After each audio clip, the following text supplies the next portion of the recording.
अड़े ओ राशि अड़े ओ रहे जन पानी न ॾींदे पादर खाईंदे पानी न ॾींदे पादर खाईंदे पानी त तुंहिंजो पीब ॾींदो कीअं असांजो हक़ फबाईंदे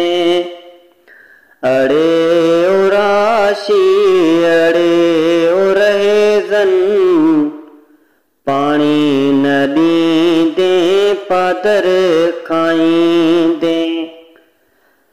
चेट खसे तो पेट खसियो तो असांजो पाणी नेठ खसियो तो हली न सघंदी हकारत तुंहिंजी उथिया जे हारी पाण लिकाईंदे पाणी त तुंहिंजो पीब ॾींदो कीअं असांजो हक़ फबाईंदे अड़े ओ राशि अड़े ओ रहे जन पाणी न ॾींदे पादर खाईंदे खणी हथड़ा मजबूर मायरूं पिटूं पाराता कोड़ ॾींदई सुकल फसल ॾिसी बचड़ा थुकूं बुझाब तोड़ ॾींदई बचाए न सघंदई मालिक तुंहिंजा कहर खुदा खां कीअं बचाईंदे पाणी त तुंहिंजो पीब ॾींदो कीअं असांजो हक़ फबाईंदे अड़े ओ राशि अड़े ओ रहे जन पाणी न ॾींदे पादर खाईंदे पाणी त आहे हक़ असांजो हक़ वठण लाइ सभई जाॻिया सौ ॾींहं चोर मौजूं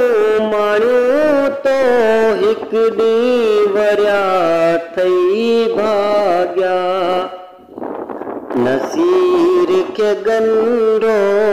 हाण न रहंदो चांग ते बंदि केसी ॿधाईंदे पाणी त तुंहिंजो पीब ॾींदो कीअं असांजो हक़ फबाईंदे अड़े ओ राशि अड़े ओ रहे जन पाणी न ॾींदे पादर खाईंदे जेलूं सुकाए जेलूं भरियूं थई अकाउन जा बब भरिया थई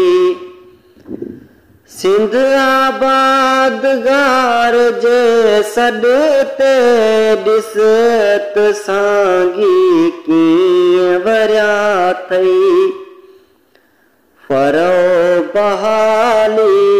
तहरीक हले पई करे अटकलूं मज़लूम विढ़ाईंदे